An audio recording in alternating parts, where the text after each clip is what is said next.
Before booting up your first run in Fear and Hunger, you're greeted with the main title track of the game, an eerie droning broken by the sinister strumming of a guitar and an unidentifiable sound which plays at an interval. There are plenty of theories as to what this clattering might mean. Is it something mundane like a clock ticking away, or is it something more emblematic of the game it finds itself in? Could it be the grumbling of a stomach gurgling as it hungers for any sustenance? Or maybe some bones shattering underneath the weight of an attack? Maybe it's a series of stones being thrown down a pit to gauge the depths before a leap of faith? Or maybe it's a cube rolling against a wooden floor? Regardless of the nature of this reverberation, it is arguably the most recognizable sound for players of this game, as it will always greet you upon starting up the adventure or whenever you fail and are booted back to the main menu. If the player lingers long enough on the title, then eventually this dull noise fades into obscurity along with the piano and guitar, leaving behind a biting wind and distant trace of what was once in the forefront, as though the very music of the game is journeying into the same unfathomable depths that you're about to force yourself through.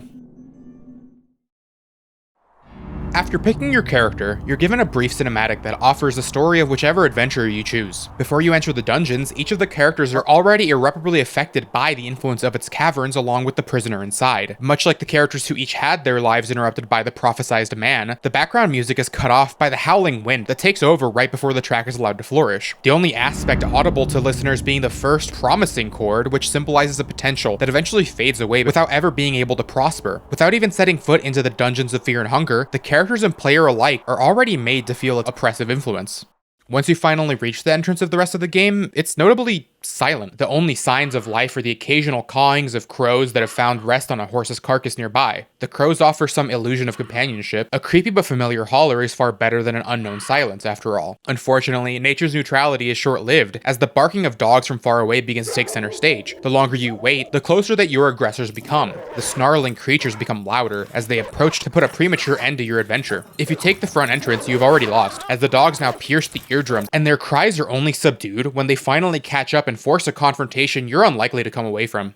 After a likely decisive end at the hands of the welcoming party, you may notice that there's a side entrance to the dungeons. Unlike before, the dogs will not path towards you when you use the side entrance. This dungeon is not going to allow for a luxurious entrance. Your true pathway into the dungeon is instead one of rot and decay, fittingly accompanied by the track Basement of Flies. This location is the first which clues players into the core sound design ethos of the rest of the game. There are a myriad of little unidentifiable noises going on through your exploration of the basement. The sound of flies plays throughout your time here, yet they occasionally sound more like snickering creatures taunting the fresh blood. A soft rattling instrument can constantly be heard, causing a bone-chilling creeping sensation which is fitting of the octopus-esque creatures that one may face in these basements. Every once in a while, there's this stuttering noise that can be mistaken for a grunt from the enemies within the dungeon. As this is the beginning of the game, you are still wholly unfamiliar with how anything is supposed to sound, or what is and isn't normal for this world. So creating a bunch of little insecurities through the soundtrack is a masterful way to immediately set the tone. It's as though you never know what sound is a warning of threat, or what might simply be the dungeon's ambiance messing with your head.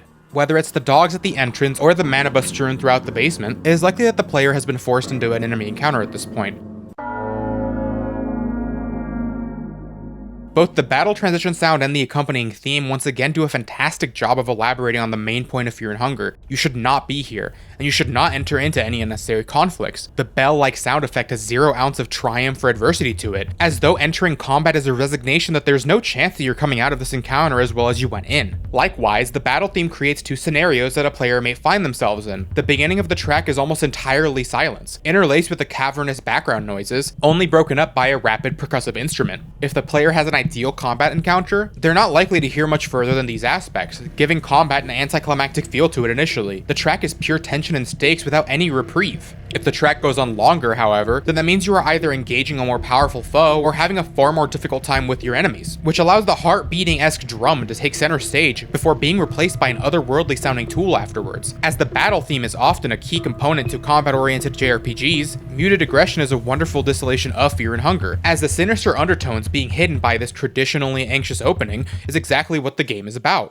It is when entering either the prison or the front entrance of the dungeon that you hear one of the most recognizable tracks in the entire game, and it is specifically due to how little music there actually is. The first sound you'll hear is the dripping of water from the ceiling, selling how decrepit the prisons and dungeon as a whole truly are. There's also this door opening sound to disorient players further, unsure if this is something worth looking out for across the many locked cages they will be passing by. What is the most iconic part of this track, however, is the hollow audio which plays throughout. What at first might be simple room tone slowly begins to amp up, increasing rising in pitch to the point where it's not too dissimilar to how having tinnitus might sound. There's also this droning feedback which gets louder and quieter in an attempt to further confuse the players. Even with all the time I have in this game, hearing this track still puts me in immense unease, which I think means it accomplished its job masterfully. The only part of this song that could be considered traditional is the beating that begins to play intermittently, spiking the player's anxiety as it combines and is eventually drowned out by the aforementioned feedback. With how much this track affects the nerves of the player, it's as though the game itself has become an enemy of the dungeon, trying to further the madness contained within its halls and reiterating to the player that they don't belong here. There is also a version of the song which introduces throat singing, which primarily plays in a single room that contains two cultists worshipping a sacrifice to the ascended god. You hear the throat singing from the moment you enter the room, and I'd like to take a quick detour here to discuss how the game handles enemy sound design. I actually think that while the overworld sound design for many of the enemies works very well, there isn't much to be said about them within actual combat. The dogs, guards, and dark priests, who are sure to cause you problems at this point, all either reuse their sound effects from the overworld or have relatively tame ones compared to what you might hear outside.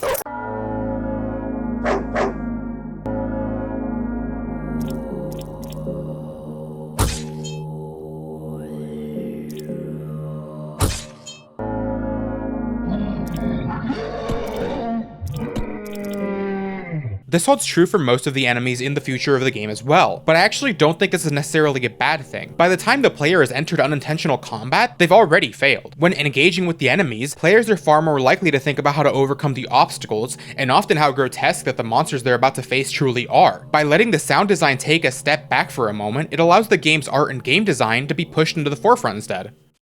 The first moment of major reprieve throughout the dungeons is when you reach the backyard. For the first time since entering the dungeon, there's a truly melodic piece that serves to calm the nerves, fitting for an area bereft of enemies. You're finally able to relax and have a moment to breathe, until this loud pounding is a reminder of the player's fate. Regardless of how much feigned tranquility they feel now, they're eventually gonna have to go deeper into the backyard or turn around and retread the horrors they've already had to witness once before. There's also this constant, indecipherable murmuring going on, akin to being in a crowded area where it's no longer possible to distinguish any one singular being. This could be symbolic of two different groups, either the appropriately named mumblers who dwell in the thicket just a bit further into the backyard, or the enthusiastic, bounty mask cult of Sylvian that the player is afforded access to. The backyard also presents the first major split in the game, and for now we'll primarily focus on the aforementioned thicket area. This is the first place where there's arguably no music whatsoever. The track is almost entirely ambiance when listened to by itself. The excessively low note, which plays throughout, once again serves to give the thicket the same ominous sensation that prior tracks have had. Otherwise, the only other sound that the player will hear is the creaking for which the track is named after. There's also a slurping sound, like a straw trying to draw liquid from an empty cup, perhaps symbolizing how the thicket itself or the god of the depths are trying to ration whatever they can get out of the adventures and the environment in the dungeon. The lack of traditional instrumentation feels like another way to differentiate the thicket from the rest of the game. The thicket is supposed to show how the dungeon affects vegetation, and this is inherently foreign to the rest of the mostly man-made structures. The stark contrast between this track and all others is appropriate for such an alien segment of the game. As you head deeper into the thicket, the croaking is finally interrupted by a new sound, namely a tranquil humming which can be heard. This is a culmination of both auditory lessons the player have been taught up until now, as instances such as the chanting clearly convey the game will signal a greater enemy through overworld audio design, but there have also been many instances where the soundtrack simply includes terrorizing notes just for the sake of playing with the audience's psyche. Encountering any of the mumbler enemies also triggers the same humming,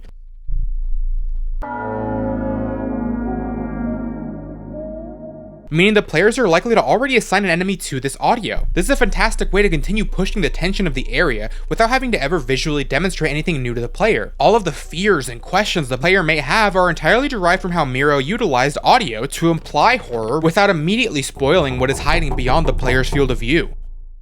Upon reaching the thicket's exit, the player is taken to the Catacombs, where Lagarde, the objective for both the characters and the player, can be found. There's a sense of anxiety present within the Catacombs, as you have The backyard also presents the first major split in the game, and for now we shall primarily focus on the mines. When traveling through the prisons, players may note a hole in the floor of the blood pits. By navigating the dangers of the prison, you are able to trigger a switch that allows access to the caverns underneath the initial dungeon floor. The caverns are immediately distinguishable in that they are the first major area without any actual music, not even any background noise to help set the mood. Contrasting the minds that the players are about to explore, the cavern is vast and ever expanding, a completely open and desolate area that fits the complete silence it is accompanied with. All that is given to the player are mysterious figures, hints at the religious past of the dwellers in the mines, and increasingly grotesque monsters that show the depravity that one will continue to power through as they delve deeper into the dungeons. And it is when one tries to overcome the dungeons that it truly begins to fight back. There are plenty of times that the player will hear the four apostles, but the cavern or mines are by far the most likely location for this track to hit the player initially. I believe that part of why Muted Aggression was written to begin so slowly and quietly was specifically so that this track would truly hit the player with an immediate sense of urgency. Unlike the average foe, where the player could slowly become comfortable with their patterns and outsmart them, anytime the four apostles plays, you're in for a challenge unlike anything before. The player is given no time to ready up for what they're about to face, and each of the instances where this track plays is against foes that give you little preamble before ripping you to shreds. While in a traditional game, Four Apostles would be considered a mini-boss theme, in Fear and Hunger, it's more accurate to say that this is the theme of the true monsters of the dungeon. Alongside the heavy drums that accompany the piece are various unknown sounds included to increase the tension of the encounter, a perpetual and irritating creaking, the dragging of rusted metal against the surface, the low call of a bird-like creature. While this theme is fitting for any of the encounters where it's utilized, I believe that it is tailor-made for Fear and Hunger's greatest foe. The mines are your first true chance at facing the Crow Mauler. Taking direct inspiration from Silent Hill 2's Pyramid Head, the Crow Mauler is a stalker-type enemy who shows up with a message announcing its terrifying presence, punctuated by an echoing horn. This horn is also sounded off when you find yourself unfortunate enough to be caught by the Crow Mauler, distinguishing him from all other enemies as the only one who comes with essentially two different battle cries.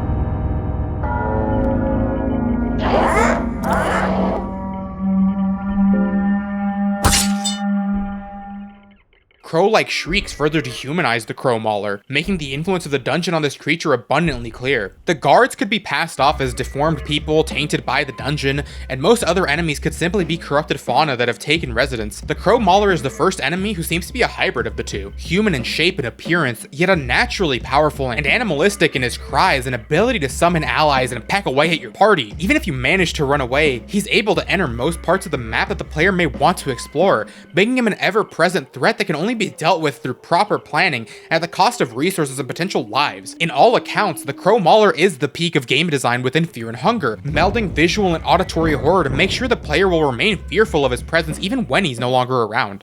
Fear and Hunger also excels at creating claustrophobic environments with the express purpose of forcing players through unknown shadows and potential death, and the mines excel in this design through yet another eerie track. This track is notably more robust than many of the previous ones, beginning with a simple note that at this point is common within exploration tracks. A shrill noise extends out from the background, firstly sounding like the buzz you may hear from ambient electricity, before the airy tone takes over the track completely. The track feels as though it envelops the listener in much the same way the characters are surrounded on all ends by the rocks and wood of the mines that they are made to venture through. There are also more instances of the gurgling sound that plays for a quick moment. By the time that you reach the mines, you're already deeply entrenched in the dungeon and hunger may be setting in. Though given that the track is named God of the Depths, I believe the churning sound is actually not supposed to be evocative of the characters within the dungeon, but rather the dungeon itself becoming hungrier and more vicious as you press onwards.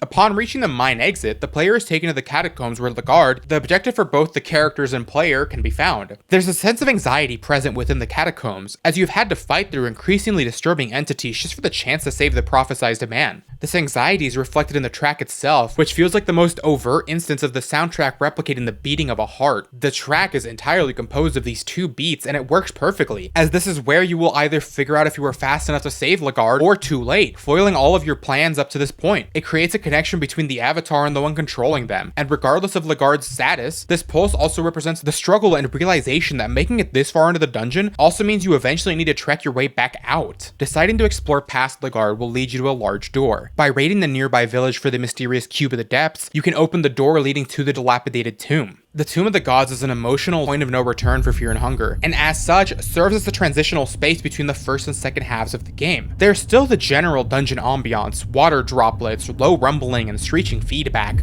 but it's only for a quick moment before being replaced by this Chime, a brief bell which preludes the distant sound of a lady yodeling. Her singing is enchanting, as though her voice is designed to serenade the gods this tomb is dedicated for. Or perhaps she was the one tasked with praising those gods in the time before your arrival. For us, the woman's song is ominous, as its distant echoes aid in the otherworldly feeling of the long-forgotten grave we are surrounded in. Occasionally, sounds of what could be her screams of anguish overlay her usual melody, again bringing into question what her exact purpose may be. Her singing is complemented by a nostalgic keyed instrument, one that feels like a soft lullaby used in days past to soothe restlessness, fitting given the presence of awoken ghouls within the tomb. This lullaby also alternates between speeding up and slowing down. Maybe this tune is also displaced in time and unable to truly adjust back to its normal tempo. The instrumentation is fitting for the tomb, which is stuck in both the past and present, as it is unclear whether it exists in a time before our arrival, and we can only recognize its existence by our own breaching of the past. The jingling chime never stops though, being the final sound which plays before the track resets. This chime instead surrounds the player, constantly hovering around one as a reminder that one must stick to the reality they are in, rather than finding themselves succumbing to visions and promises of the past. Unfortunately, that reminder falls on deaf ears as we continue past the gates of this tomb.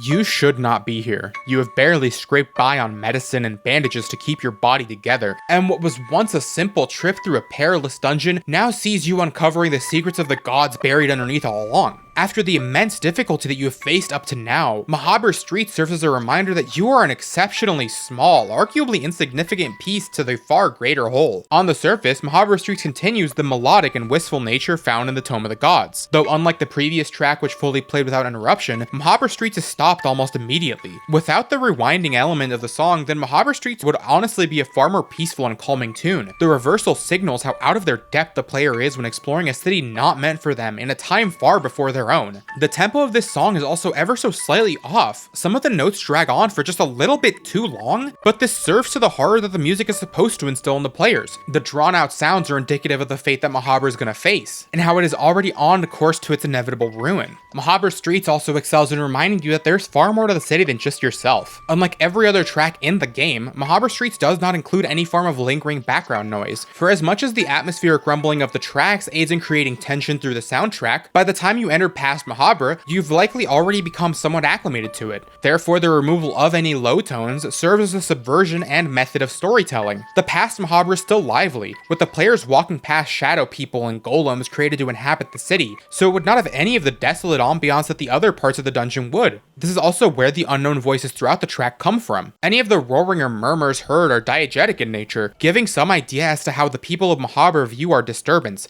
while reminding us that these people are still beyond human comprehension. The clanking noises throughout the latter half could also be symbolic of Mahabur civilization, either being the sounds of individuals toiling away without paying us much mind, or perhaps creating their own music which is unlike our own. The humming heard throughout takes on two meanings for me. The first being a nod back to the nostalgic core of the song by having a maternal figure trying to soothe someone to sleep. Given the context of Mahabur's environment though, I think it is far more likely that this is the sound of the harvestmen singing away as they prowl the streets of Mahabur, looking to lure in their next potential victims. All of this perfectly complements the idea that, realistically speaking, Mahabur is so far beyond the objective of the cast, who originally simply thought they would save or kill a guard and return home. The entire city is so alien to us that even aspects of it that should be soothing carry an exceptionally sinister undertone.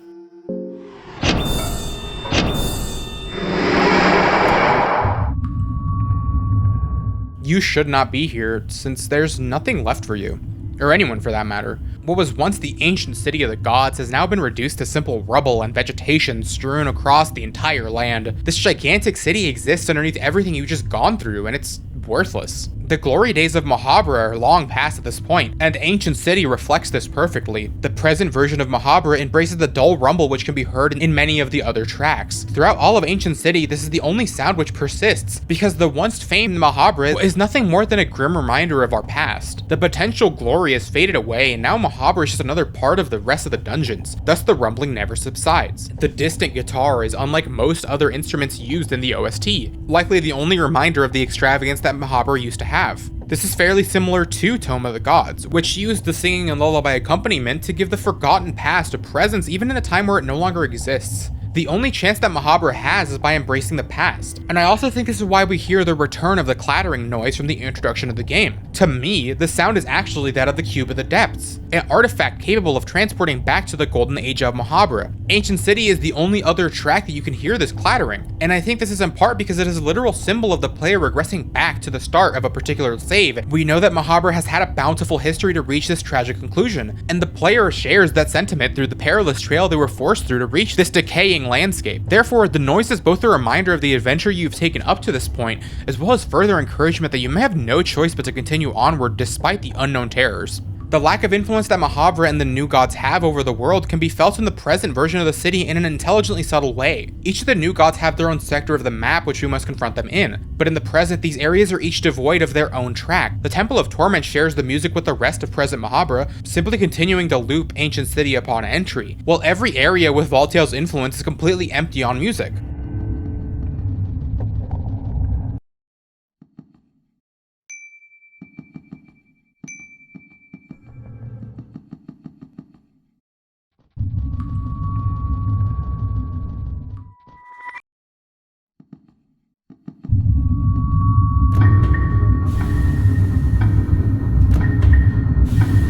The Grand Library and Laboratories both lacking any sort of soundtrack means that this is an intentional choice to show the wasted efforts of the new gods, as any influence or achievement through their life arguably means so little that even their auditory influence is no more. Going through these spaces, the only thing you are bound to find are creatures in search of knowledge or old and forgotten experiments. Within both gameplay and artistic design, the present version of Mahabharata serves simply as an avenue to return to the past, where you're able to face the new gods to try your hand at Ascension. There's also the Tower of the Endless, which is silent in both timelines. Rather than making a statement on the new gods themselves, this silence leans fully into the tower's position as a safe haven for the player once the threat has been conquered. Characters are forced to relive their reasons for entering the dungeon they appropriately begin tossing and turning during the slumber. The track captures that through the various chaotic noises during the introduction, as though you were having a hard time falling asleep initially, knowing that you will be forced into a nightmare over and over again. Even after the track has settled down, you can always hear breathing in the background, almost as though they are trying to settle down after the intensive pounding of their heart. This barely works, as the pulsing only continues to get worse until it's eventually drowned out by all other noise, save for the single piano note occasionally hit. This piano is the only traditional instrument heard in the track, though it only furthers this sense of gloom that accompanies the tragic or perilous stories that led each of the playable adventurers into the dungeon's clutches in the first place.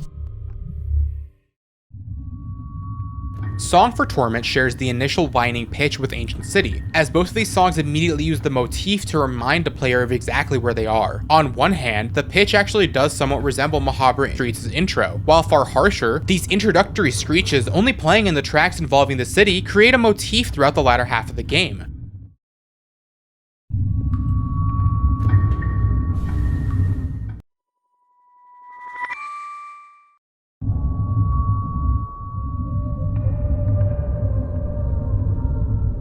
I also think that this introduction is to serve as a way to shock players back into the reality after a much dreamier and esoteric track for the past. Whether you go back to the present or enter into one of the new gods' domains, you're immediately greeted by a wailing shriek mirroring the unpleasant nature of your environment. The presence of this piece exclusively when you're preparing to fight a new god also explains the far more active role the track takes within the game's world. Unlike a lot of the other more subtle pieces, this one never fades into the background, being a loud and ever-present feature of the locations you might hear it in. By having this be the track that plays right after Mahabharata Streets, it's hard not to feel as though something must be lurking around the corner. The mechanical influence within the music fits perfectly with Chambara's Temple of Torment, as you are forced to sacrifice one of your own party members just for a chance at an audience. The blood spilt by your former comrade empowering both the new god and his entire temple. The screams simply being the workers who have to provide for Chambara in the same way you did. The constant ticking could be a potential sign of how much time the new gods dedicate to their craft, or perhaps the fact that entry into any of their domains means that you are on very borrowed time.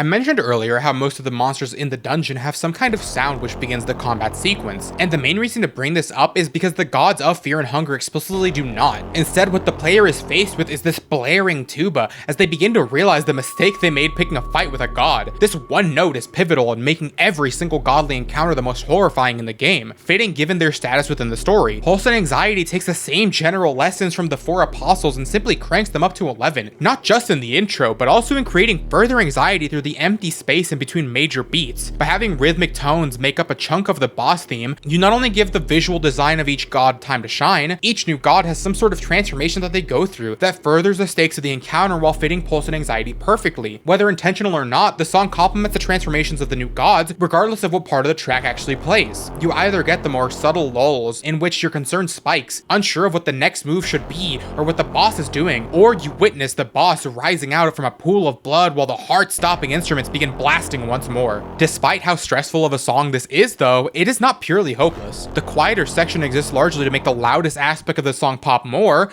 but I also believe that it represents the party trying to come up with a battle strategy against insurmountable odds. By the time the party is face to face with any of the new gods, you become well acquainted with reality. You should have never entered Mahabharata, and yet you continued onwards nonetheless. The track itself is giving you a moment to breathe and truly think about what your next move should be. Compose yourself and you might have a chance despite everything. The only way to stop the game itself from shouting back at you is by either persevering against the new gods or dying along the way. I would go as far as to say that for as visually striking as each boss is, none of the encounters would be nearly as memorable if any other track was playing. Pulse and Anxiety is a beautiful distillation of everything Mira tried to achieve with Fear and Hunger as a whole. There's nothing traditional about this boss theme, yet that's exactly why everyone remembers the first time they've ever heard it.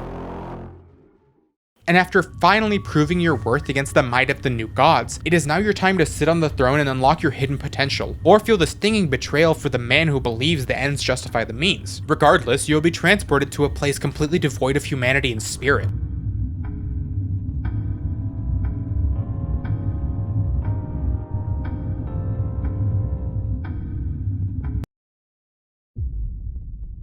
Where Mahabharata was a bizarre city built for the worship of the old gods, the Void is where they truly reside. Described as a world so hostile it doesn't care if it hosts life or not, anything within the Void must be strong enough to fight to even have a chance at Ascension. Even the very winds you hear upon entry are indistinguishable from human wailing. Much like Mahabharata streets, the Ascension doesn't have the usual low rumbling the other tracks contain. Any background audio is intentional and fades in and out. This is to truly inform you that this is not just another facet of the dungeon. This is something far more malicious. Everything about the Void is oppressive, with the cries being repeated in the soundtrack while a booming relentlessly chases you. At the same time, those cries could also be misconstrued as the horns of conflict and war, signaling the approach of the voracious wildlife that has caught on to you, or the impending predator that you can always hear. It won't stop coming. It keeps getting louder and louder, drowning out everything else around you, not giving you time to think or plan or notice the holes that you're forced to crawl into until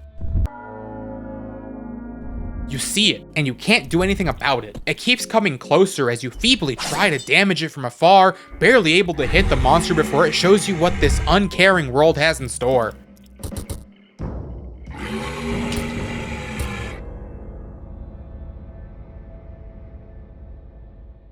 Now, what if you don't see Ascension as the true ending? How about instead of aiding Lagarde in his dominion over humanity, or trying to take a peek at the infinite knowledge that the throne has in store, you fulfill the promise made to Nilvan in a distant nightmare. By entering into the God of the Depths after stabbing his 3 hearts, you'll be faced with the true final challenge of the dungeons of Fear and Hunger. Fitting to its name, you are immediately greeted by ritual-esque drums, calling you to face the gauntlet laid out in front of you. There is no turning back, and you will suffer for choosing to enter, evident by the tortured screams of the many sacrifices who entered the gauntlet before you. Buried deep in the background, you can hear the same motif as the latter half of Pulse and Anxiety. Whereas that track is used during your fights with a god, this time around you are inside of a god. By presenting a myriad of new traps and instant kill obstacles, as well as some of the hardest enemies in the game, the gauntlet has effectively become its own boss fight, so it's fitting to include such an important piece to the overall track. The drum beat is also erratic as it symbolizes both the call to action to reach the end of this hellscape and the panic instilled in your party as they acknowledge the true torment they are being put through. It's no coincidence that the gauntlet is such a heavy piece of music, as this area is likely the first in the entire dungeon designed to truly test combatants. The gauntlet has no other purpose than to create a god that can rival the old ones, one that could ascend past both the gods that have left humanity and the people who foolishly tried to reach their heights. While the rest of the game had plenty of foes that could kill you, this is a place where everything is designed to kill you.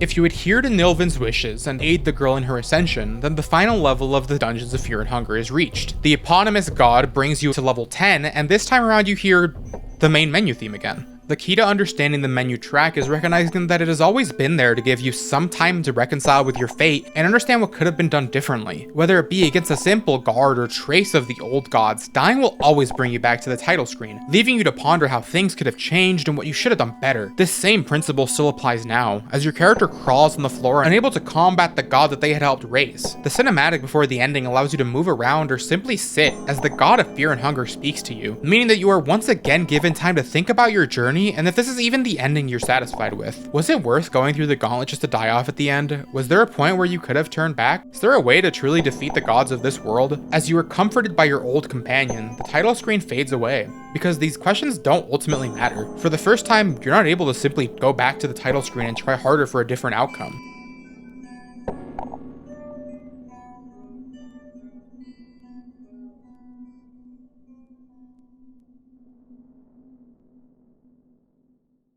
When first stepping foot into the Dungeons of Fear and Hunger, any semblance of music was immediately drowned out by the very atmosphere that this location presented. It is only after the eventual end of your journey that you're able to hear music unimpeded by the influence of the dungeon. Or so you would hope. The truth is that no matter what ending you may achieve, both the characters and players have been forever changed by their adventure, unable to shake off what the dungeons have done to their psyche, the violin getting higher as though your sanity is on a tightrope.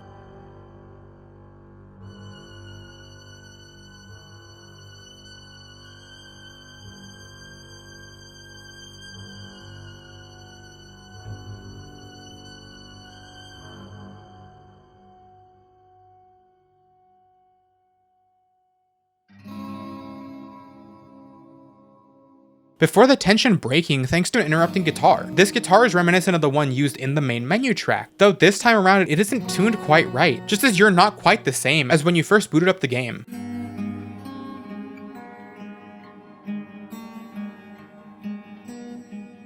Eventually, the violin rejoins the piece as the two instruments play alongside each other, the madness trying to consume what little sanity can be derived after everything that happened. Luckily, the guitar is able to just barely overpower the insanity, because regardless of the negative impact this terrible place had, it is up to you to constantly fight against the perpetual darkness that it conveys.